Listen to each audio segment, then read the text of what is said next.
Exclusive. Harry's unedited interview with Mr. Pope and Putin on the air. Crazy Harry is jealous of William about the conception. How would it look when Harry was interviewing the world leaders about their childhood dramas? Dear Mr. Pope, let's compare our childhood dramas. You know I was born spare to the throne, and Willy was always preferred. He always got more sausages, and my father didn't teach me how to ride a bike. Was your life also that hard? No, Your Royal Highness. You had it so hard I cannot even compare. My parents escaped a fascist regime. I lived in poverty in Buenos Aires, and I worked as a janitor before becoming a priest. I almost died contracting bad pneumonia that was deadly at that time and in the conditions I lived in. And then there was a junta regime, kidnapping, imprisoning, torturing, and killing priests like me. But I'm sure you had it harder, fearing for the number of sausages. What would the interview with Donald Trump and Vladimir Putin look like? Enjoy a little behind-the-scenes footage of the interview. As a writer, allow me.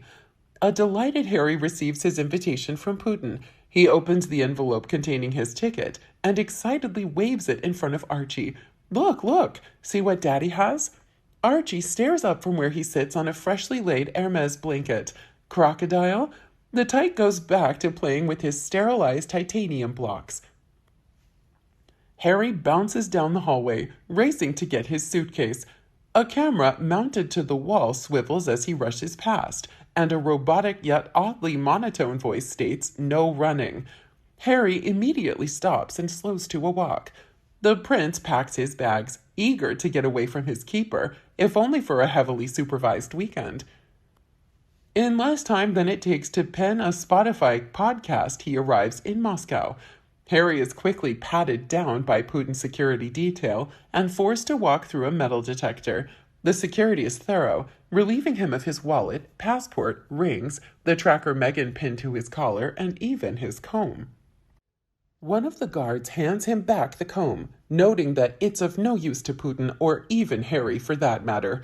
This way, comrade, the largest of the three pushes him forward and into a room toward a table that could easily seat 40 people. On one end sits Putin. Harry takes his designated seat at the opposite end. Putin clears his throat. What is it you like to know?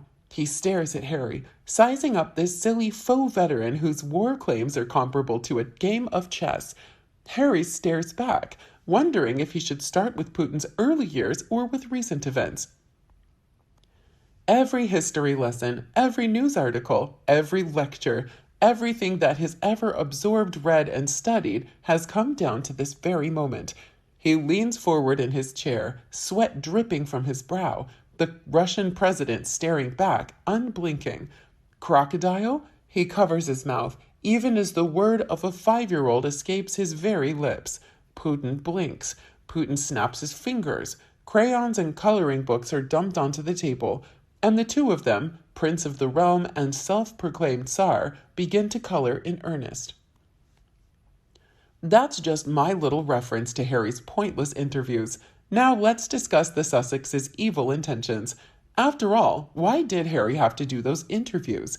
100% of both Harry and Meghan's intention was to destroy William, right? Here we discovered a new clue. Reportedly, Harry is most jealous of William because William was conceived when his parents were still in love and he wasn't. William was conceived within a couple of months of their marriage. Although theirs was not a great love story, and history has proved the marriage was a mistake, biographers have said that Charles did intend the marriage to last and grow, and did have loving feelings toward Diana. And there was definitely a physical attraction. In the months leading up to the wedding, Lady C's biography, The Real Diana, claims Diana was living in Buckingham Palace apartments adjacent to Charles, and they had a sexual relationship at this time, and there was a physical attraction between them.